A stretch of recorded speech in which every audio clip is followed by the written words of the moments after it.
नमस्कार, मैं हूं लक्ष्मी उपाध्याय और आप देख रहे हैं हमारा स्पेशल शो भविष्यवाणी से आफत पर विजय। पूरी दुनिया पर कोरोना वायरस ने कहर मचा रखा है। करीब 2 लाख लोगों की मौत हो चुकी है। 20 लाख से ज्यादा लोग कोरोना वायरस के संक्रमण के शिकार हैं और दुनिया के 188 से ज्यादा देश कोरोना वायरस के शिकार हैं। लेकिन क्या कोरोना वायरस को कंट्रोल किया जा सकता था? क्या कोरोना वायरस को वक्त रहते काबू में हम कर सकते थे? ये सवाल इसलिए पूछ रहे हैं क्योंकि कई भविष्यवाणी का हवाला देकर दावे किए जा रहे हैं कि अगर विश्व की सरकारें सचेत रहती तो कोरोना वायरस इतना कहर नहीं बढ़ पाता। आज हम इन्हीं मुद्दों पर चर्चा करेंगे और ये चर्चा इसलिए कर रहे हैं क्योंकि कई भविष्यवाणियों का जिक्र हमारे समाज में, देश में और दुनिया में किया जा रहा है और कहा जा रहा है कि भविष्यवाणियों में कोरोना संकट होने की बात कही गई थी। तो आज हमारा सवाल यह है कि क्या ये भविष्यवाणियां वाकई सही हैं और अगर सही हैं तो क्या आने वाले वक्त में ऐसे भविष्यवाणियों पर ध्यान देना चाहिए?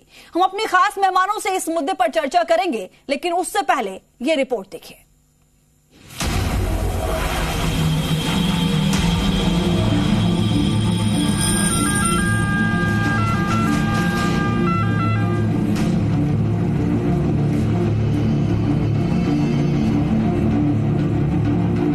दुनिया पर छाया कोरोना संकट विकराल होता जा रहा है। भारत के अलावा बाकी देशों में कीड़े मकोड़ों की तरह इंसानी जानें जा रही हैं। लाशें रखने की जगह नहीं बच रही हैं। आधुनिक युग में यह मानव जाति के लिए सबसे बड़ी त्रासदी के तौर पर उभर कर आई है। लेकिन इस संकट के बारे में सिल्विया ब्राउन, बाबा वेंगर, जीन डिक्सन, भारत के बाल ज्योतिषी अभिज्ञ आनंद जैसे भविष्यवक्ताओं ने पहले भी बता दिया था।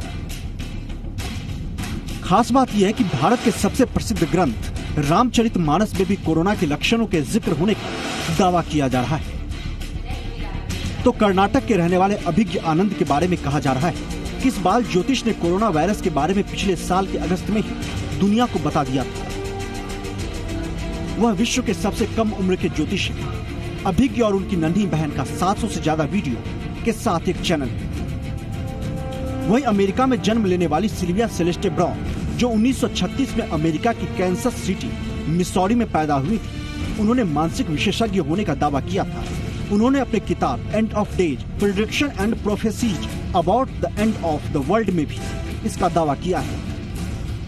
इस किताब में दुनिया के अंत के बारे में भविष्यवाणियां की गई। उन्होंने साल 2008 में यह किताब लिखी थी, जिसमें पेज नंबर 312 पर यह दावा किया गया था कि साल 2020 के दौरान एक गंभीर निमोनिया जैसी बीमारी पूरी दुनिया में फैल जाएगी। वहीं बुल्गारिया की भविष्यवक्ता वेंगेलिया पांडेवा ही बाबा वेंगा के नाम से जानी जाती है। उनका जन्म 1911 को हुआ था। कहा जाता है कि उन्होंने साल 5079 तक की भविष्यवाणियां की हैं, जिन्हें एक पुस्तक में दर्ज किया गया है। ऐसा दावा किया जा रहा है कि बाबा वेंगा साल 2020 के बारे में कहा है कि साल 2020 में कई विनाशकारी घटनाएं दुनिया में घटेंगी, जो मानव सभ्यता के लिए बेहद दुखदायी साबित होगा। मानव बहुत ज्यादा स्वार्थी हो जाएगा। मानव सिर्फ अपनी चिंता करेगा और कई तरह की प्राकृतिक आपदाओं और महामारियों से घिर जाएगा। यानी कई ऐसी भविष्यवाणियां हैं और हर भविष्यवाणी में कोरोना संकट के बारे में दावा किया जा रहा है। ऐसे में सवाल यह है कि क्या वास्तव में ये भविष्यवाणियां सही हैं, और अगर सही हैं, तो क्या भविष्य में इन भविष्यवाणियों को लेकर गंभीर होने की जरूरत होगी? ब्यूरो रिपोर्ट, जी मीडिया।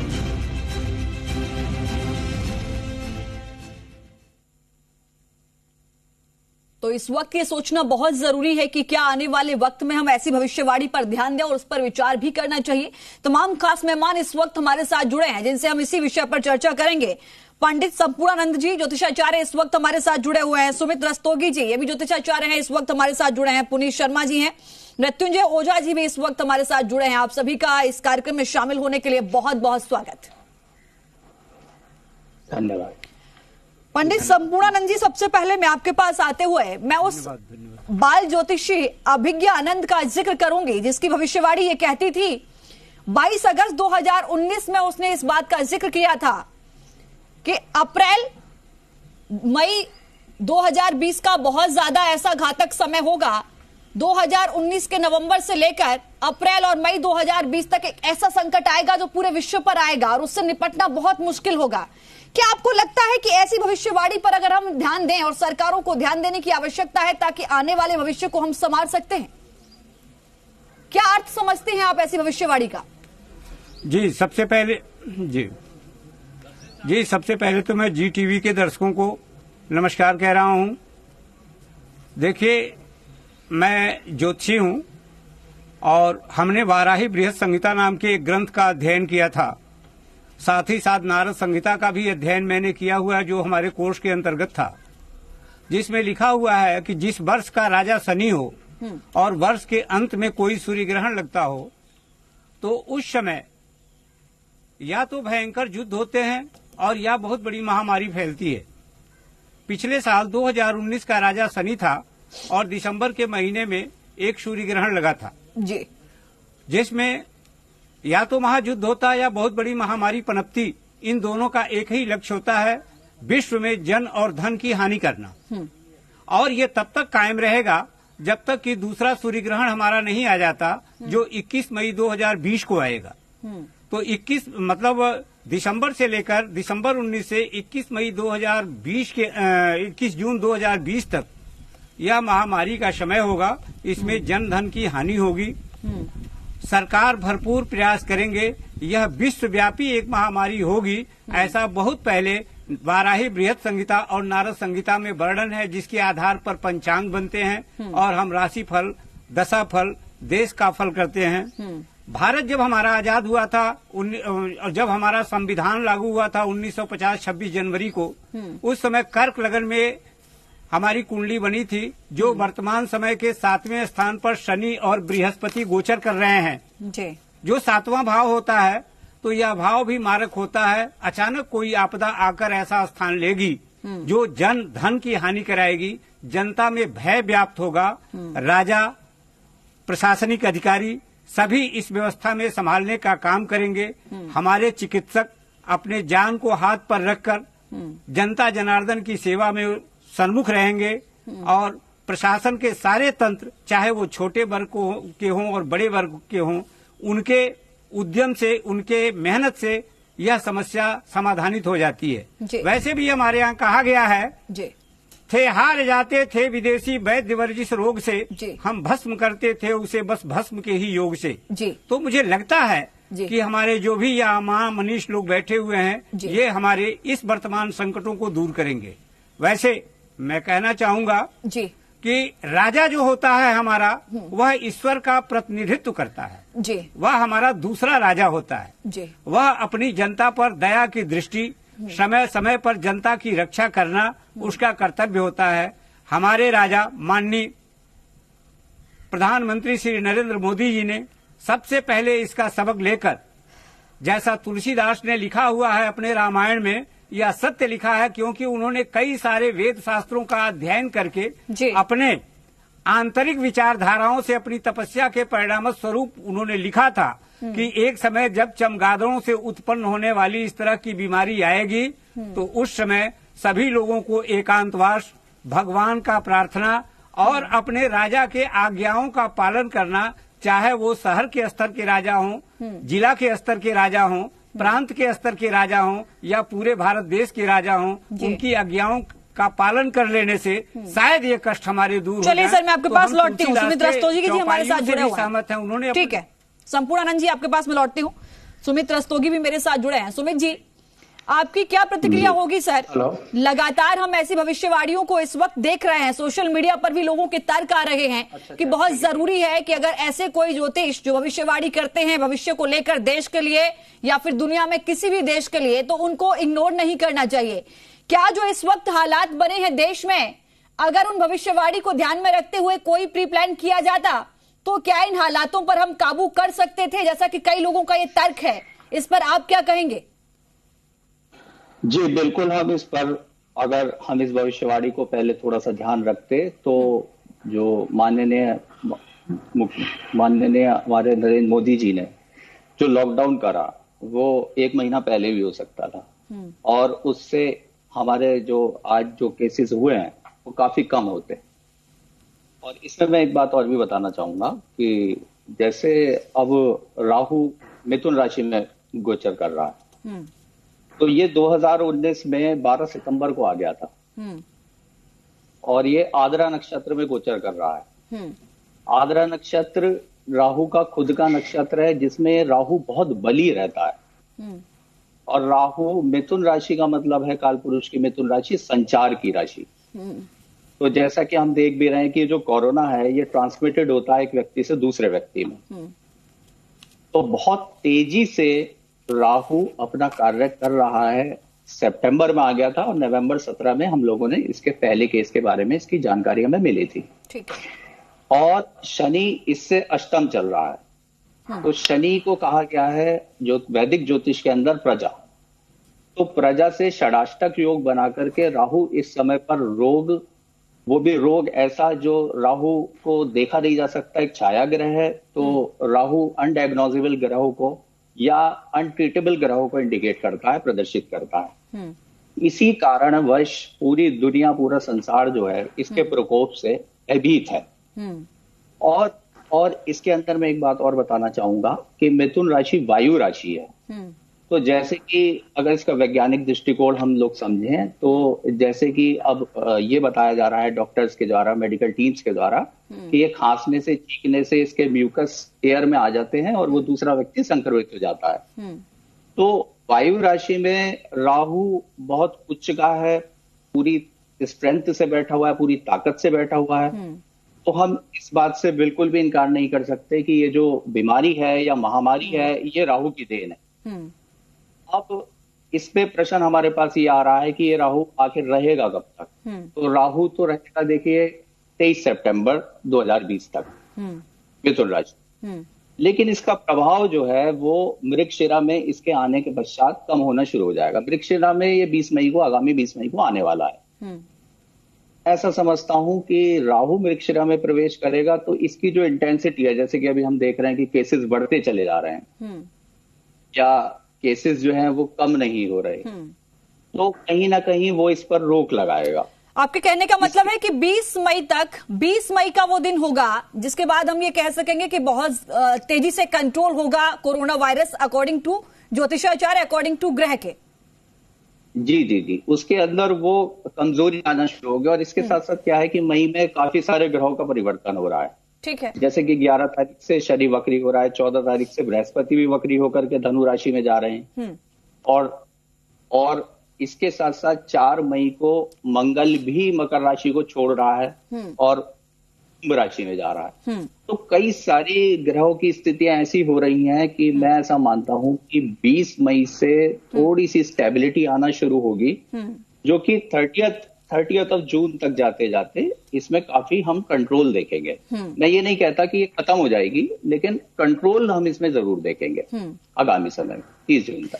ठीक है सर। पुनीत शर्मा जी इस वक्त मेरे साथ जुड़े हैं। पुनीत जी देखिए, अगर हम हिंदुस्तान के साथ साथ बाहरी देशों की हम बात कर रहे हैं तो अमेरिकी महिला ज्योतिषी थी सिल्विया सेलेस्टे ब्राउन, उन्होंने भी इस बात का जिक्र कर दिया था 7 साल पहले, यानी 2013 में उन्होंने कहा था कि 2020 में एक ऐसी गंभीर बीमारी आएगी जिससे पूरी दुनिया कहीं ना कहीं त्राहि त्राहि करेगी।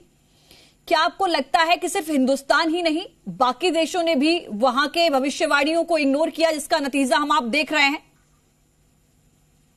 बिल्कुल। राहु जो है ये जब आद्रा नक्षत्र को में सबसे ज्यादा पावरफुल स्थिति के अंदर बैठ के हम लोगों को इतना ज्यादा प्रभावित कर रहे हैं, उसका कारण क्या है सबसे पहले ये जान लेते हैं। क्योंकि जो रुद्र अवतार होता है, भगवान शिव का जो रुद्र रूप होता है, आद्रा नक्षत्र के स्वामी ग्रह शिव जो है ये इस समय में अपने पूरे तांडव की परिस्थिति को लेके सामने आई है। क्योंकि आद्रा नक्षत्र में राहु बहुत ज्यादा पावरफुल होता है, जैसे कि सुमित जी ने कहा अभी।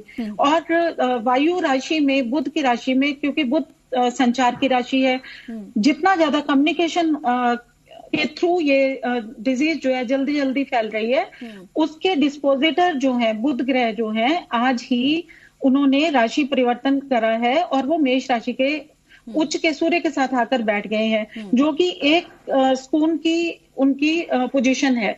यानी कि जो हमारी आत्मा का कारक ग्रह सूर्य है, उसके पास हमारे मैसेंजर बुध का आना आज के दिन में कहीं ना कहीं ये चीज जरूर बता रहा है कि जो डिस्पोजिटर है जहां पे राहु बैठा है, वो अपने राहु के शत्रु ग्रह सूर्य के पास चले गए हैं। यानी कि वो जैसे आपने रामायण में देखा था कि विभीषण जब अपनी लंका के साथियों को छोड़ के राम जी के साथ आ गए तो उन्होंने लंका का दहन करा दिया था। इसी तरह आप ये समझ लीजिए कि कहीं ना कहीं से सूर्य में वो पावर आने वाली है। मैसेंजर बुध जो है डिस्पोजिटर राहु का, उनके पास जब पहुंच गया है तो कहीं ना कहीं से एक रास्ता बनने वाला है। और इस डिजीज के लिए एक शुभ संकेत ये है कि जो हमारे शीर्ष नेता, हमारे प्रधानमंत्री और हमारे जो भी लोग इस विषय को देख रहे हैं, उनके पास कहीं ना कहीं से कुछ ना कुछ समाधान बहुत जल्दी लोगों तक पहुंचने वाले हैं और कहीं ना कहीं हमें रिलीफ मिलेगा। और जहां तक भविष्यवाणियों की बात है, भविष्यवाणियां सटीक होती हैं और सच होती हैं, क्योंकि इस समय में जब राहु जो है वो आद्रा नक्षत्र में है और गुरु जिस समय मूला नक्षत्र में चल रहे थे, तो एक जो बहुत ज्यादा इविल एनर्जीज जो होती हैं, मैलिफिक एनर्जीज है, उनका एक्सिस की कंप्लीशन हो गई थी। यानी कि राहु और केतु दोनों में मूला और आद्रा नक्षत्र का, अगर हम नवांश में देखते हैं तो एक्सचेंज है। यानी कि मूला और आद्रा नक्षत्र में जो एक्सचेंज हुआ, कंप्लीशन हुआ है मैलेफिक एनर्जीज के बीच में, वही एक बहुत बड़ा कारण था कि इतनी ज्यादा तेजी से ये डिजीज भयावह स्थितियों में फैल गई और इसने विदेशों में तो त्राहिमाम कर दी है। भारतवर्ष में क्योंकि शीर्ष नेतृत्व ने बहुत जल्दी सावधानियां बरती और इसे संयम के साथ, धैर्य के साथ कंट्रोल किया। और इस समय जो सबसे ज्यादा जरूरी चीज है वो है आपको सब लोगों को अपने इम्यून सिस्टम के ऊपर काम करना चाहिए, ताकि इम्यूनिटी जो है जितनी ज्यादा आप डेवलप कर लेंगे उतना जल्दी आप इस भयावह परिस्थितियों में भी सेफ अपने आप को सुरक्षित रख पाएंगे। सोशल डिस्टेंसिंग की जो बात की जा रही है उसका पालन करना बहुत ज्यादा जरूरी इसलिए है क्योंकि शनि जो है वो गुरु के साथ और मंगल के साथ दशम राशि के अंदर इस समय बैठे हुए हैं और षडाष्टक भी बना हुआ है राहु के साथ में। तो षडाष्टक जो है कहीं ना कहीं परिस्थितियों को अभी भयंकर बना के चल रहा है। 4 मई को मंगल जैसे स्थान परिवर्तित करेंगे, मंगल के मकर राशि से निकलते ही, और कहीं ना कहीं जब ये गुरु और शनि वक्री होने जा रहे हैं इसके बाद, और 20 मई के दिन जब आद्रा नक्षत्र से निकल के मृगशिरा नक्षत्र में राहु जाएंगे, उस समय स्थितियां काबू में आनी शुरू हो जाएंगी। और जून तक कहीं ना कहीं आपको एक मेडिसिन जो है, एक वैक्सीन जो है, वो भी कहीं से शुभ संकेत आने शुरू हो जाएंगे। तो इस तरह से अगर भविष्यवाणियों को पहले से ही सचेत होकर सावधानी से समझ लिया जाए तो बहुत हद तक हम इसके ऊपर कार्य कर सकते हैं, क्योंकि हमारे वेद, हमारे शास्त्र और हमारे ग्रंथ इस बात का सबूत हैं और साक्षी हैं। चलिए पुनीत शर्मा जी, मैं लौटती हूँ। मृत्युंजय ओझा जी इस वक्त मेरे साथ जुड़े हैं। मृत्युंजय जी, आपने सुना होगा सुमित जी को भी और पुनीत जी को भी। सुमित जी ने कहा कि देखिए 20 मई तक ये बहुत ज्यादा कहर बरपाएगा, उसके बाद काउंटडाउन शुरू होगा, क्योंकि वायु राशि में राहु बैठा हुआ है इस वक्त। और ऐसे में हम देख पा रहे हैं कि अब हवा के जरिए भी, क्योंकि जब लोग खांसते हैं, छींकते हैं, जो लोग संक्रमण से ग्रसित होते हैं, वो उन लोगों की जो कीटाणु होते हैं वो हवा में जाते हैं, हवा से अन्य लोगों में फैलते हैं। इसका कारण सुमित जी ने बताया, क्योंकि वायु राशि में राहु बैठा हुआ है, इसलिए ये सब हो रहा है। आपने पुनीता जी को भी सुना। पुनीत जी का ये कहना था कि 4 मई को मंगल ग्रह परिवर्तित होगा, जिसके बाद इसमें आप एक बड़ा बदलाव देखेंगे। आपका ज्योतिष क्या कहता है, आपका आकलन क्या कहता है वर्तमान परिस्थितियों को देखते हुए और जो पिछले दिनों भविष्यवाणी हुई है उनको भी देखते हुए? देखिए, पिछले जो भविष्यवाणियां हुई हैं उनको जरूर ध्यान में रखना चाहिए था, पर यहाँ पे मैटर ये है कि जो राहु का गोचर आर्द्रा नक्षत्र में हो रहा है, जो सितंबर 2019 से ही शुरू हुआ था और ये 20 मई तक रहेगा। तो ये जो टाइम फ्रेम था इसमें ऐसा भी था कि जो आर्द्रा नक्षत्र है वो विनाश का कारक कहा गया है और उस समय शनि की भी दृष्टि राहु पे थी। तो जो महामारियां होती हैं उनको शनि रूल करता है, यानी जिनको हम क्रॉनिक डिसीज कहते हैं, जो लंबी चलने वाली होती हैं। जैसे जो वैसे जो जैसे कोई एक्सीडेंट होता है, फीवर होता है, ये सब मंगल रूल करता है, लेकिन जो लंबी बीमारियां होती हैं उनको शनि रूल करता है। तो कहीं ना कहीं से ये जो बीमारी है ये पहले ही इसका कुछ प्लांट हो चुका था, लेकिन जब राहु आर्द्रा नक्षत्र में आया तो राहु जो है एक बूस्टर है, चीजों को बढ़ाने वाला है। तो ये चीजें स्टार्ट हो गई थी, मुझे लगता है सितंबर से ही। और ये जो केस आया वो नवंबर में आया कि जब गुरु की भी दृष्टि राहु पे गई, क्योंकि गुरु का जो चेंज है वो नवंबर में हुआ। तो मेरे हिसाब से भी ये जो 20 मई तक का टाइम है ये काफी सेंसिटिव है। और स्पेशली अगर आप लॉकडाउन पीरियड देखो, मंगल का गोचर मकर में 22 मार्च को हुआ था और हमारा जनता कर्फ्यू उसी दिन अनाउंस हुआ था। ठीक है। और ये अभी का फिलहाल को जो लॉकडाउन है वो 3 मई तक है और अभी मंगल जो चेंज करेगा वो 4 मई को करेगा। तो कहीं ना कहीं से मेरे हिसाब से हम लोग एकदम सही राइट ट्रैक पे ही हैं। और जो अभी सूर्य का गोचर है यानी 13 अप्रैल से 14 मई का जो मेष राशि यानी जो उच्च की राशि है, ये भी हमें कहीं ना कहीं से सपोर्ट कर रहा है। भले ही नंबर्स बढ़ रहे हैं लेकिन हमें ये भी ध्यान देना चाहिए कि राहु जो है बहुत ही मिस्टीरियस प्लैनेट कहा गया है, यानी जो बहुत ही रहमत चीजें हैं जो दिखाई नहीं देती। आप अगर अभी जो मैटर्स देखो कि इसके सिम्टम पहले कैसे आते थे, पहले बुखार था, खांसी थी, सांस में दिक्कत थी, अभी इसके नए नए आ रहे हैं, जैसे पैर में तकलीफ हो रही है, पेट में हो रहा है, सर में हो रहा है, यानी हम अभी इसको डायग्नोज भी नहीं कर पा रहे हैं कि ये राहु की खासियत है कि जितनी भी हिडन चीजें हैं, अचानक होने वाली चीजें, वो राहु ही रोल करता है। तो ये राहु का गोचर जो आर्द्रा नक्षत्र में है ये काफी सेंसिटिव है। इसके बाद ही मुझे लगता है कोई इसको हम जो प्रॉपर इंफॉर्मेशन है, अभी आप जो टेस्ट हो रहे हैं हमारे, मुझे इसमें भी डाउट है कि हो सकता है ये एग्जैक्टली वो टेस्ट ना हो रहा हो जो हमें करना चाहिए था। आप इसमें जो क्लियरेंस आएगी वो 20 मई के बाद कि हमें एग्जैक्टली कौन सी मेडिसिन पे काम करना चाहिए था या फिर हमें कौन से टेस्ट करनी चाहिए थी, ये जब राहु आर्द्रा नक्षत्र छोड़ देगा तो इसमें थोड़ी सी क्लियरेंस या बेटरमेंट की उम्मीद कर सकते हैं। लेकिन फिर भी राहु जो है मिथुन राशि में सितंबर तक है, तो कहीं ना कहीं से ये मैटर तो सितंबर तक तो चलने वाला है। थोड़ा इसकी इंटेंसिटी में कमी जरूर होगी, वो 14 मई से 20 मई के बीच में होगी। उसका समय आप 14 मई से 20 मई के बीच में बता रहे हैं कि इंटेंसिटी जरूर होगी, लेकिन अगर आप कहें कि पूर्ण रूप से हमें इससे लाभ मिलेगा तो वो सितंबर में जाकर मिलेगा, क्योंकि अकॉर्डिंग टू ज्योतिष, अकॉर्डिंग टू ग्रह, हम ये मानकर चल रहे हैं। भविष्यवाणी की बात करें तो अभिज्ञ आनंद ने भी यही समय दिया था कि 29 मई को जाके थोड़ा सा लोगों को समयांतराल से मुक्ति मिलेगी। लेकिन अगर आप ये कहें कि बहुत जल्दी इससे आप आजाद हो जाएंगे तो ऐसा नहीं है। पूरे विश्व, पूरी दुनिया को इसका एक बड़ा असर देखना पड़ेगा और वो हम इस वक्त देख रहे हैं। छोटे से ब्रेक के लिए सर मैं रुक रही हूं। तमाम खास मेहमान इस वक्त हमारे साथ जुड़े रहेंगे। यह विषय लगातार चर्चा का जारी रहेगा। बहुत जरूरी है आप लोगों के लिए भी समझना, क्योंकि तमाम लोगों के ज़हन में ये सवाल आ रहे थे कि हमने देखा है किसी ने 2 साल पहले, किसी ने 1 साल पहले, किसी ने 3 महीने पहले इस बात का जिक्र किया है अपनी भविष्यवाणी में ज्योतिष ने कि आगे जो समय आएगा उसमें ऐसा हो सकता है। कितना सही है, कितना गलत है, आने वाले समय के लिए हमें इसको कैसे देखना चाहिए, ये तमाम ऐसे सवाल हैं जिन पर हम चर्चा कर रहे हैं। छोटा सा ब्रेक इस वक्त ले रहे हैं। तमाम खास मेहमान हमारे साथ जुड़े रहेंगे, फौरन लौटेंगे।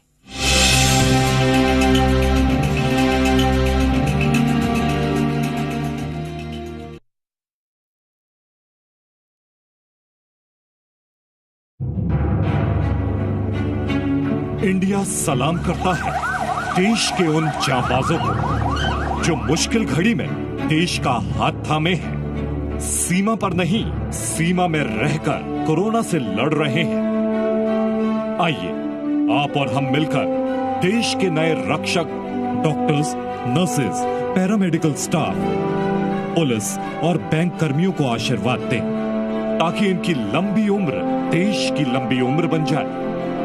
हमें उम्मीद है कि देश कोरोना से जंग जीतेगा। Saluting the heroes of the nation. Supported by State Bank of India. Corona से डरे नहीं, लड़े। मंगलम सीमेंट लिमिटेड, घर पर रहें, सुरक्षित रहें। एलन करियर इंस्टीट्यूट, संस्कार से सफलता तक। डाटा ग्रुप, गुणवत्ता एवं विश्वास का प्रतीक। न्यूट्री ऑर्ज, nature's way to wellness. GBH general and memorial cancer hospital, Udaipur. आइए मिलकर कैंसर को हराएं। जेकेजे ज्वेलर्स, सिर्फ स्वर्ण आभूषण ही नहीं, विश्वास भी गढ़ते हैं हम। Prince academy Sikar, world class CBSE school. Adcon chemical limited, Adcon है तो वाटर प्रूफिंग तो होगा ही। Lucky international school, Jodhpur. I don't go to school, I go to LIS। Doctor B Lal clinical laboratory, सर्वोत्तम सेवा सबकी सेवा। सीबा मसाला, सीबा ताजा स्पाइसेस, स्वाद जरा हटके। करियर लाइन कोचिंग सीकर, कुशल नेतृत्व, सक्षम टीम, गहरी जड़ें। RNR multi speciality hospital, Jhunjhunu. We care, stay home, stay safe. Shri Uttam super grain आटा, शरीर को एंटीबैक्टीरिया से लड़ने की ताकत दे। Shekhawati public school, Losar, a name in quality education।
Hello hi को कहें बाय, आदत में नमस्ते को लाएं। हर घंटे साबुन से धोएं हाथ, फिर सैनिटाइजर से करें साफ। सर्दी, खांसी या हो बुखार, चेकअप के लिए हो जाएं तैयार। मंदिर, मस्जिद, मेला और बाजार, इनसे रखें दूरी, बने समझदार। याद रखें, सावधानी और सतर्कता ही है कोरोना से बचाव।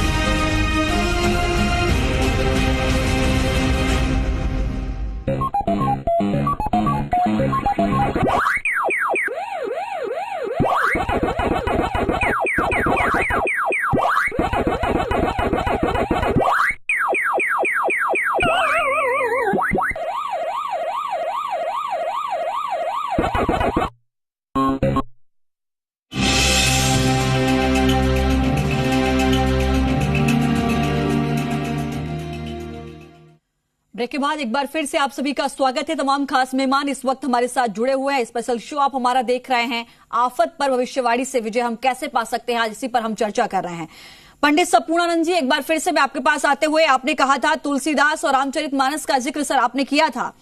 उत्तरकांड की चौपाई संख्या 120 में हम देख पाते हैं कि साफ तौर पर यह दिया गया है कि चमगादड़ के कारण एक महामारी फैलेगी दुनिया में, जिसके चलते बहुत बड़ा संकट दुनिया और देश में छाएगा। क्या आपको लगता है कि अगर हम रामचरितमानस या रामायण का जिक्र करें तो तमाम ऐसे आने वाले भविष्य में जो परिस्थितियां हमारे सामने पनपेंगी, उनका जिक्र वहां पर भी दिया हुआ है? अगर हम उनका भी इग्नोर उनको न करें, उनका स्मरण करें या उनके ही चलते हम आने वाले भविष्य की एक तैयारी करके रखें, तो कई हद तक हमको सफलता हासिल हो सकती है। देखिए, ऋषियों के वाक्य हैं और ये वाक्य कभी गलत नहीं होते। आज के बहुत पहले अनेक ग्रंथों में भी लिखा है और अनेक ग्रंथों का अध्ययन करके जनमानस को समझने के लिए तुलसीदास ने रामचरितमानस का वर्णन किया है। और उस वर्णन में चमगादड़ शब्द आया हुआ है कि एक समय आएगा कि जब पाप करने वाले व्यक्ति, दुष्ट आत्मा चमगादड़ के रूप में जन्म लेंगे और उनसे जो विष उत्पन्न होगी, वह विष जो है विश्व के लिए हानिकारक होगी, जो एक संक्रमण के रूप में होगा। और उसका लिखा है कि दवाई खोजने में दिक्कत होगी। Doctor will enable to prescribe to proper disease and medicine. जी।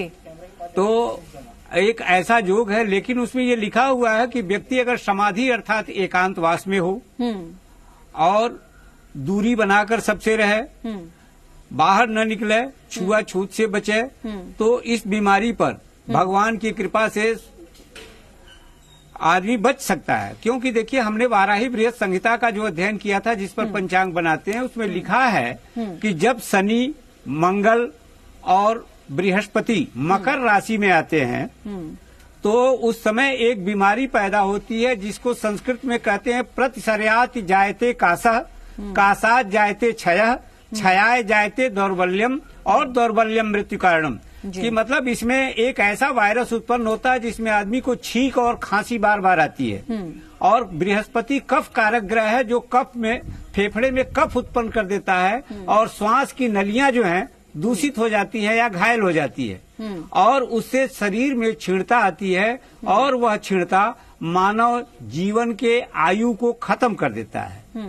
उस समय डॉक्टर भी, हमारे चिकित्सक उस दवा का आविष्कार नहीं कर पाते, खोज नहीं पाते, क्योंकि अभी वाराही बृहत संहिता ने बताया है कि दिसंबर के महीने में जो लगने वाला सूर्य ग्रहण था राजा शनि के नेतृत्व में, फिर जब तक दूसरा सूर्य ग्रहण नहीं आएगा तब तक इस बीमारी पर काबू नहीं पाया जा सकता। हमें ऐसा लगता है कि 21 जून को जो सूर्य ग्रहण लग रहा है, उसमें हमारे चिकित्सक कोई अच्छी सी दवा खोज लेंगे, वैक्सीन खोज लेंगे और हम इस बीमारी से बच जाएंगे, संसार बच जाएगा। संपूर्णानंद जी, आपने कहा कि देखिए समाधि यानी एकांतवास का जिक्र किया गया था उत्तराखंड में, चौपाई नंबर 120 का आपने भी जिक्र किया। मेरा सवाल ये कि शायद हम उस एकांतवास को आज लॉकडाउन में परिवर्तित कर देख रहे हैं। लॉकडाउन का जो एक रूप है उसको शायद हम लोग एकांतवास के रूप में, समाधि के रूप में देख सकते हैं, क्योंकि आपको घर में रहना है इसीलिए लॉकडाउन किया गया है।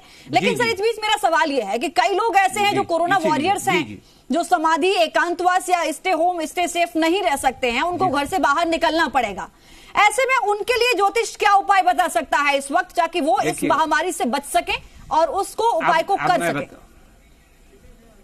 उनके लिए उनके लिए हम भगवान से, जो लोग घर में क्वारंटाइन हैं, जो एकांतवास में हैं और वो हमारे प्राण का रक्षा कर रहे हैं, हमारा सैनिक, हमारे सिपाही सीमा पर खड़े होकर देश की रक्षा कर रहे हैं, तो हमारा यह कर्तव्य बनता है कि हम उनके लिए प्रार्थना करें भगवान से, उनके सकुशलता के लिए। जो भी मुझे आता है, चाहे हम राम कह सकें, जो भी कह सकें, जिस धर्म जिस जाति के हो, जो भी पूजा हो सकती है, उनसे मिले हुए पुण्य जो है उसको अर्पित करें कि वह बेचारा सुरक्षित हो। देखिए, तुलसीदास ने अपने रामायण में एक शब्द और लिखा था, मंत्र महामणि विषय ब्याल के मेले मेटे कठिन कुअंक भाल के। मंत्रों में, शुभकामनाओं में इतनी क्षमता होती है कि जिस तरह से एक सपेरा सांप के विष को कम कर देता है, तो हम बैठ के घर में उनके लिए प्रार्थना करेंगे कि वो हमारा प्राण बचा रहे हैं, हे प्रभु आप उनके प्राण की रक्षा करो। तुलसीदास ने कुछ और नहीं लिखा, यही लिखा है कि भाई हम उनके प्रति एक संवेदना व्यक्त करें, एक पुण्य मांगे भगवान से और ईश्वर से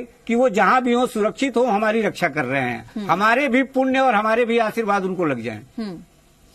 ठीक है सर, आपका कहना है कि देखिए हम भगवान से उनके लिए कामना कर सकते हैं, दुआ कर सकते हैं, अपने पूजा का जो फल है वो उनको अर्पित कर सकते हैं ताकि उनकी रक्षा हो, लेकिन कोई इस तरीके का उपाय उनके लिए मैं आपसे समझना चाह रही थी।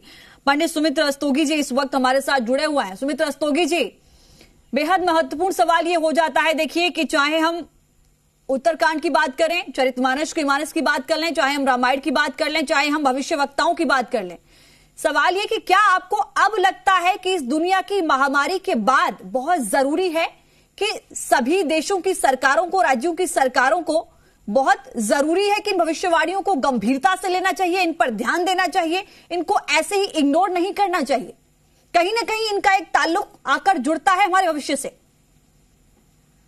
जी बिल्कुल, मेरा ऐसा मानना है कि विश्व की सभी सरकारों को इसके ऊपर पूरी तरह से ध्यान देना चाहिए और उसके लिए जो भी कोई प्रिकॉशनरी मेजर हो सकते हैं, जैसे कि मैंने अभी पहले भी कहा कि ये लॉकडाउन अगर हमारे यहाँ बहुत अच्छे समय पर हुआ, मैं ये नहीं कहता कि देर से हुआ, लेकिन अगर थोड़ा सा और पहले हो जाता तो शायद हम और ज्यादा सेफ स्थिति में होते।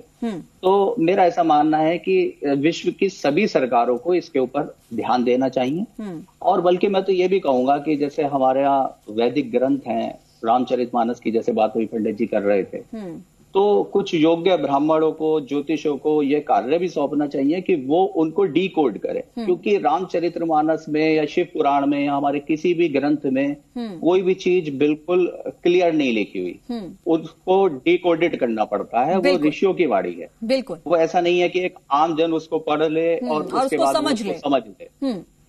क्योंकि कई बार होता है कि लोग अर्थ का अनर्थ कर देते हैं, उसका अर्थ नहीं समझ में आ पाता है और वो अनर्थ हो जाता है। तो बहुत जरूरी है कि सही शब्दों का सही अर्थ समझकर ही उसको कहीं ना कहीं अमल में लाया जाए। बिल्कुल, ये लाना चाहिए। और जैसा कि अभी आपने ये भी पूछा था कि जो हमारे वॉलंटियर्स हैं, डॉक्टर्स हैं या मेडिकल कर्मी हैं जो हम लोगों की जान बचाने के लिए खुद फील्ड में घूम रहे हैं, या पुलिस है, तो उनके लिए क्या ऐसा उपाय हो सकता है, या एक आम जन है उनके लिए क्या ऐसा उपाय हो सकता है जो वो अपने आप को कोरोना से बचा करके रखे। तो उसके लिए मैं व्यवहारिक रूप से एक बहुत अच्छा उपाय मानता हूँ। उसमें यह है कि अगर आप किसी पात्र में गंगा जल डाल करके और उसमें थोड़ा जल मिला करके सुबह के टाइम महामृत्युंजय के 108 बार मंत्र जाप करके उस जल का अगर आप सेवन कर लें, वह परिवार के व्यक्तियों को भी उसका सेवन कराएं, वह बचा हुआ जल जो है उससे पूरे घर के अंदर छींटे लगाएं। तो जैसे कि मेडिकल टर्म्स में तो सैनिटाइज करना होता है, वैदिक ग्रंथों में या ज्योतिष के हिसाब से ये हमारे यहाँ पूरे घर को, ये पूरे परिवार को पॉजिटिव करने के लिए, उनको रोगों से बचाने के लिए, क्योंकि एक भोले शंकर ही एकमात्र ऐसे हैं जिन्होंने अपने कंठ में विष धारण करा हुआ है और भोले शंकर की पूजा से ही राहु जनित या केतु जनित दोषों का खात्मा होता है। तो इस व्यवहारिक रूप से, क्योंकि हम इस समय लॉकडाउन की स्थिति में कहीं कोई दान या कोई मंदिर में पूजा उपासना आदि नहीं कर सकते हैं और वो हमें लॉकडाउन का पालन भी करना है, तो जैसे कि हम सभी लोग इस समय पर घर पे हैं, तो मेरा मानना यह है कि वो लोग सुबह उठें और सुबह उठ करके अपने स्नान आदि से निर्वृत्त होकर के गंगा जल लेकर के इस मंत्र का जाप करें, इस जल का सेवन करें। और यदि उनके यहाँ से कोई वॉलेंटियर भी है या वॉलेंटियर्स कई बार मैंने देखा कि वो अलग रह रहे हैं घरों में, तो या वो किसी एक रूम में खुद को क्वारंटाइन करके रह रहे हैं, तो अगर वो लोग भी इसको करें और उसके बाद वो फील्ड में जाएं, तो उनकी भी बचाव होगा, उनकी भी रक्षा होगी, भोले शंकर उनकी भी रक्षा करेंगे। ठीक है, पुनीत शर्मा जी, कितना इत्तेफाक रखती हैं सुमित रस्तोगी की इस बात से आप? बिल्कुल, मंत्र उच्चारण जो है महामृत्युंजय मंत्र, इसमें इतनी ज्यादा शक्ति है कि ये आपके ऊर्जाओं को बहुत ज्यादा बढ़ा देता है, और जब ऊर्जा आपकी बढ़ जाती है तो उस समय आप जो भी जिस भी तरह के वातावरण में आप चले जाएंगे, आप उस वातावरण से किसी भी तरह की बीमारी को बाउंस बैक करने की एक पावर लेके चलते हैं अपने साथ में। और दूसरी चीज जो बहुत ज्यादा उपायों में आप आसानी से घर पे बैठे कर सकते हैं, और उससे आपकी पॉजिटिविटी भी बढ़ेगी, और आपके घर के हर इंसान में कुछ एक लोग ऐसे भी हैं जो बहुत नेगेटिव फील कर रहे हैं इन दिनों में, जो कि डिप्रेस फील कर रहे हैं, उन लोगों के लिए मेरी तरफ से ये एक सजेशन और उपाय है, जो केसर का इस्तेमाल अपने खाने में करेगा, उसकी इम्यून सिस्टम बहुत बेहतर हो जाएगी, और बृहस्पति की जो एनर्जीज हैं उनकी एक्टिवेशन के साथ साथ में हम लोगों में रोग प्रतिरोधक क्षमताएं बढ़ जाती हैं, उनका विकास हो जाता है। तो आप अगर थर्सडे के दिन खास तौर पे इस लॉकडाउन के पीरियड में चने की दाल, बेसन से बनी हुई कोई चीज या केसर, इसको नियमित आप नियम के साथ केसर को इस्तेमाल करें, और थर्सडे के दिन आप सात्विक भोजन को बनाएं, ताकि प्याज और लहसुन को छोड़ के आप अगर बेसन का इस्तेमाल करते हैं, चने की दाल खाते हैं, तो बृहस्पति की जो सकारात्मक एक पॉजिटिव आपको ब्लेसिंग्स मिलेंगी, आपकी ऊर्जाओं के साथ उसका जो जुड़ाव होगा वो भी रोग प्रतिरोधक क्षमताओं को बढ़ाएगा, और आप इस बीमारी के समय में पॉजिटिविटी के साथ बिल्कुल आसानी से इस समय को निकाल के ले आएंगे। और मंत्र पावर की जब हम बात करते हैं तो मंत्रों की शक्ति को हम कभी भी नकार नहीं सकते, क्योंकि मंत्रों में वो पावर होती है जो हमारी ऊर्जाओं को बहुत ज्यादा स्ट्रॉन्ग बना देते हैं। और शानदार जब हमारा आभा मंडल होता है तो हम किसी भी तरह के वायरस का मुकाबला कर सकते हैं। ठीक है, तो तुलसी का पत्ता हर घर में आसानी से उपलब्ध होता है। आती हूँ पुनीत शर्मा जी। मृत्युंजय ओझा जी, देखिए हम मंत्रों का जिक्र कर रहे हैं कि मंत्रों से, लेकिन देखिए कई लोगों के मन में सवाल ये है कि जहां विज्ञान फेल हो गया, अब तक हम वैक्सीन नहीं ढूंढ पाए, अब तक एक दवा ये नहीं ढूंढ पाए हैं कि ये काट क्या है कोरोना का।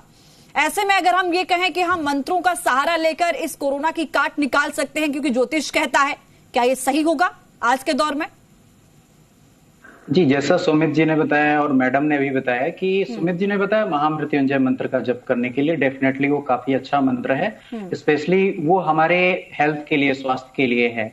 और दूसरा जो मैडम बता रही थी वो गुरु को एम्पावर करने के लिए, गुरु को अच्छा करने के लिए है। सबसे पहले मेरे हिसाब से हमें समझना चाहिए कि कौन से ग्रह जिम्मेदार हैं। जो हमारा हेल्थ होता है, स्वास्थ्य होता है, उसके लिए सूर्य को जिम्मेदार माना गया है, क्योंकि सूर्य ही कारक होता है हमारी कुंडली में 5वें घर का। दूसरा मंगल हमारी कुंडली में हमारा इम्यून सिस्टम को रूल करता है, यानी रोगों से लड़ने की प्रतिरोधक क्षमता।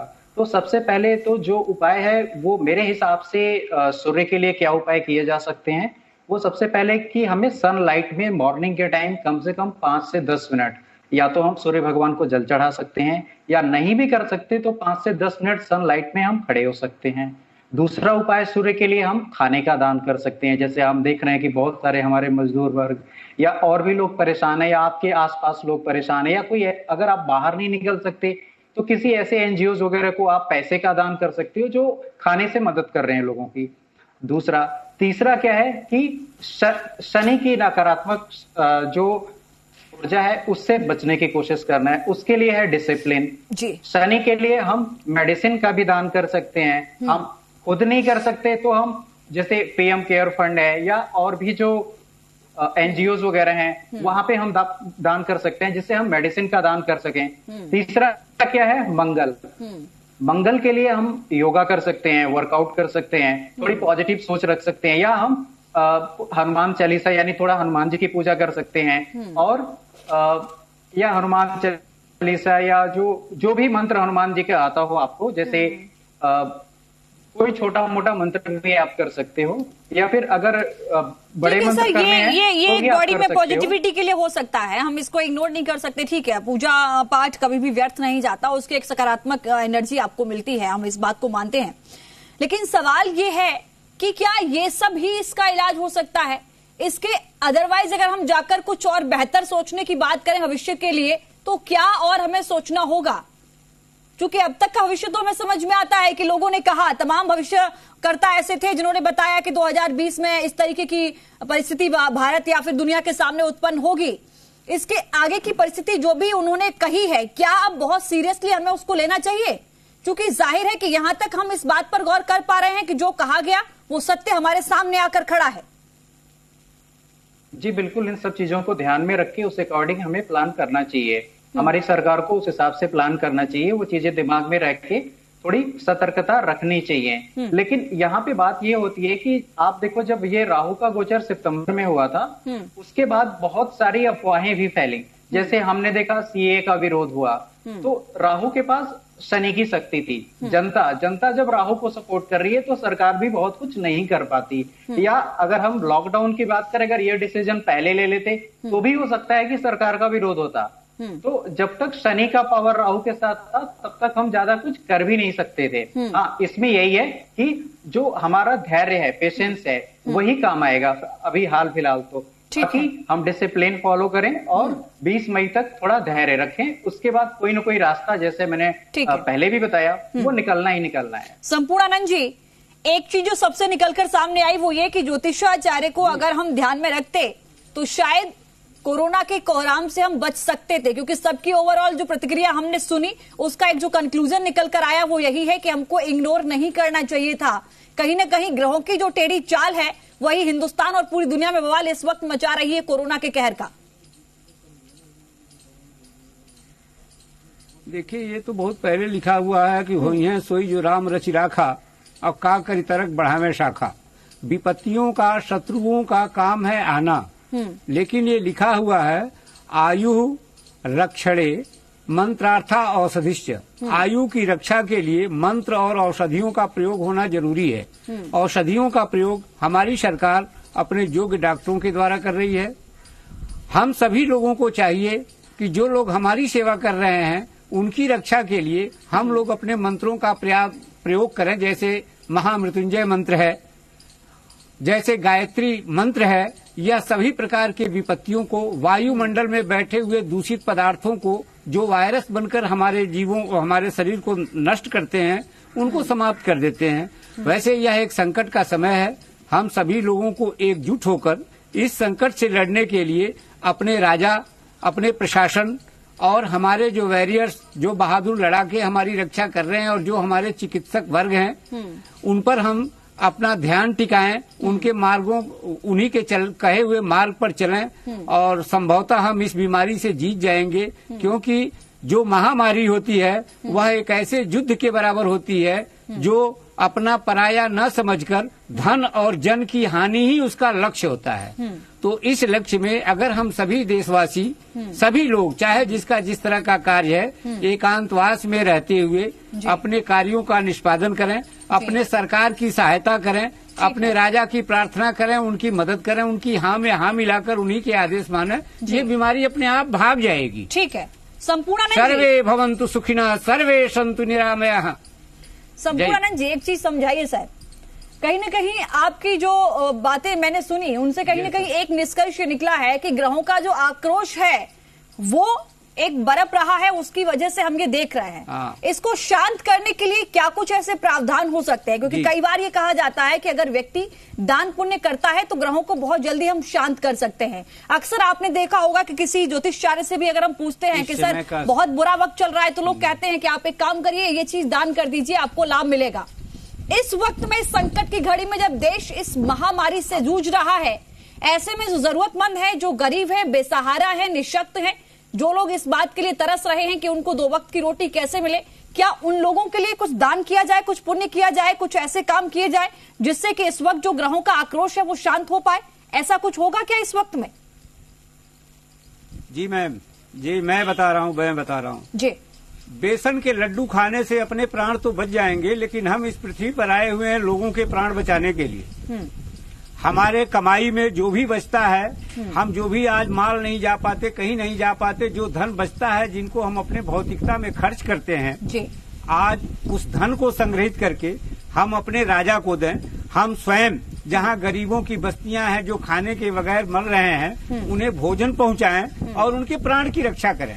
जो बचे हुए लोग हैं वही इस पृथ्वी का पुनः सृजन करेंगे, क्योंकि अगर जनजीवन है तो पृथ्वी है। बिल्कुल तो उस जनजीवन की रक्षा करने के लिए हमारी जो वृत्ति है वैश्य वृत्ति, उस वैश्य वृत्ति से जो मैंने संग्रह किया है उस संग्रह को आम जनता तक पहुंचाना हमारा कर्तव्य है। अगर हम ऐसा दान करते हैं, भोजन दान करते हैं, तो हमारी जिम्मेदारी है और हमारी देश की जनता सुरक्षित हो जाएगी, हमारा राजा भय मुक्त हो जाएगा और विविध प्रकार के सुख जब देश में संपन्नता बढ़ेगी तो हमारे लिए ला देगा। हम तो यही कहना जी मेरे साथ जुड़े हैं। सुमित जी, एक महत्वपूर्ण सवाल ये कि इस दौर में अगर हम देखें राशियों के हिसाब से, चूंकि आपने बताया कि ग्रह बदलते रहते हैं, सबसे ज्यादा कोरोना का कहर किस राशि के लोगों पर इस वक्त आप देख रहे हैं? क्योंकि हर किसी के मन में ये सवाल है, सबसे ज्यादा कौन सी राशियां हैं जो इस वक्त इसके लपेटे में, इसकी चपेट में आ रही हैं? देखिए, सबसे पहले तो राहु चूंकि मिथुन राशि में गोचर कर रहे हैं, तो मिथुन राशि वाले लोग जो हैं वो सबसे ज्यादा इसमें पीड़ित पाए जाएंगे। ठीक है। दूसरे नंबर पे मिथुन राशि से अष्टम शनि बैठे हुए हैं, तो मकर राशि वाले भी इससे पीड़ित पाए जाएंगे। इसके साथ साथ वृश्चिक राशि वाले भी, क्योंकि वो भी षडाष्टक योग बनाते हैं। तो मैं ऐसा समझता हूं कि मिथुन और मकर और मंगल की राशि अष्टम, ये तीनों राशियां जो हैं से जो भी लोग इससे संबंधित हैं या उनकी कुंडली में चंद्र राशि है या लगन का लॉर्ड उनका ये है, तो वो पीड़ित पाए जाएंगे। कुछ ज्यादा पीड़ा होगी, लेकिन जैसे समय आगे मूव ऑन होगा तो चीजें जो हैं वो उनके लिए भी फेवरेबल हो जाएंगी। ठीक है। पुनीत शर्मा जी, क्योंकि देखिए सर समय कम है, बहुत छोटा छोटा सवाल मैं सबसे लेना चाहूंगी, समय सबको बराबर मिले मेरी कोशिश रहती है। पुनीत शर्मा जी, आपने देखा मिथुन मकर वृश्चिक ये 3 राशियां बताई सुमित जी ने कि इन लोगों पर बहुत ज्यादा प्रभाव इसका पड़ेगा। मैं आपसे समझना चाहूंगी कि इसका वक्त आप क्या देख पा रहे हैं और क्या आप भी इन तीनों राशियों को मानती हैं कि सबसे ज्यादा असर कोरोना का इन्हीं 3 राशियों पर पड़ेगा? आपका ज्योतिष क्या कहता है इस मामले पर? बिल्कुल, मिथुन राशि में क्योंकि राहु इस समय राहु जो है मिथुन राशि में ही इस समय चल रहे हैं, तो सबसे ज्यादा प्रभाव जो है मिथुन राशि के ऊपर नकारात्मक इसका पड़ने की संभावनाएं बिल्कुल सबल है। और वृश्चिक राशि, मकर राशि पे षडाष्टक और जो ग्रहों की स्थितियां बनी हुई है, वो इन तीनों ही राशियों को सचेत रहने की जरूरत है। साथ साथ में जिन लोगों की राहु की दशा चल रही है, जिन लोगों का जो राहु की महादशा के प्रभाव में चल रहे हैं, उनको भी सचेत रहने की आवश्यकता है।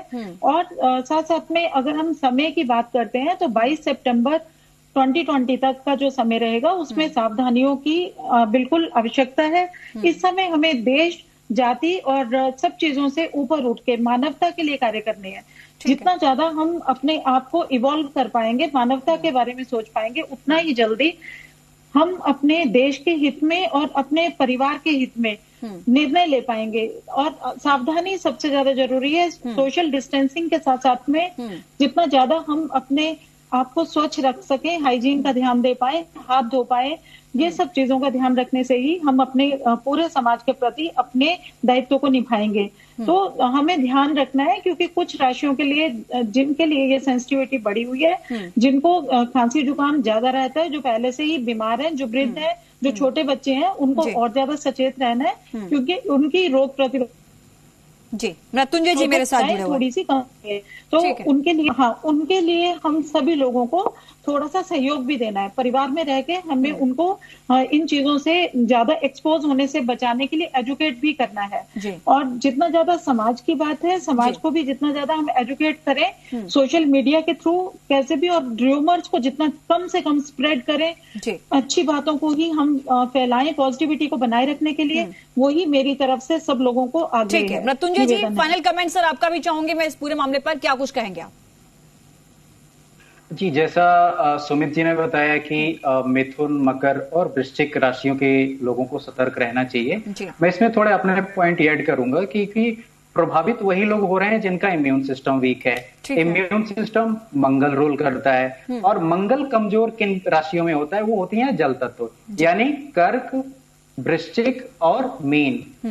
ये 3 राशियों में जिनकी भी कुंडली में मंगल बैठा हुआ है या ऐसा लग्न है उनका, इन लोगों को ज्यादा केयरफुल रहना चाहिए, क्योंकि इन लोगों को सर्दी जुकाम, लंग्स वाली प्रॉब्लम, बुखार, ये चीजें जल्दी होती हैं। तो इस मेरे हिसाब से ऐसे लग्न या ऐसी राशियों को वाले लोगों को, जैसे कर्क, वृश्चिक और मीन, इन लोगों को भी ज्यादा सतर्क रहना चाहिए जी। और जहां तक डेट की बात है कि ये खत्म कब होगा, तो वो हम ऑलरेडी डिस्कस कर चुके हैं कि 20 मई से सितंबर के बीच में हमें रिलीफ मिलेगा, लेकिन कहीं ना कहीं से सितंबर तक ऐसा चलेगा। चलिए सर, आप सभी का बहुत शुक्रिया हमारे साथ जुड़ने के लिए, तमाम बातों के जवाब देने के लिए और लोगों को जागरूक करने के लिए भी। तो आपने देखा कि कुछ राशियां ऐसी हैं जिसके माध्यम से ज्योतिष का ये कहना है कि इन राशियों पर बहुत प्रभाव पड़ेगा, चाहे वो कर्क हो, मिथुन हो, मकर हो, वृश्चिक हो। ये 4 राशियों के लिए विशेष ध्यानपूर्वक इनको ध्यान रखना है। तमाम ऐसे एहतियात बरतने हैं जो इस वक्त कहीं ना कहीं आपको कोरोना की महामारी से बचाएंगे। पूजा पाठ बहुत जरूरी है, लेकिन इसके साथ साथ ही जरूरतमंदों की मदद करना भी हमारे लिए एक जिम्मेदारी है, हमारा एक कार्य है जो हमें करते रहना चाहिए। फिलहाल देखना होगा कि भविष्यवाणियों पर आने वाले भविष्य का कितना असर नजर आएगा। इस कार्यक्रम में फिलहाल के लिए इतना ही। नमस्कार।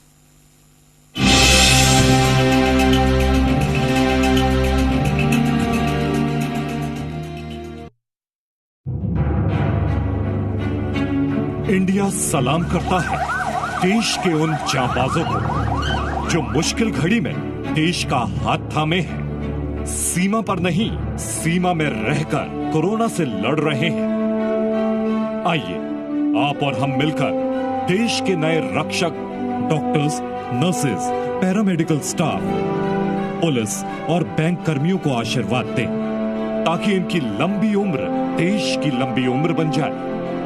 हमें उम्मीद है कि देश कोरोना से जंग जीतेगा। Saluting the heroes of the nation.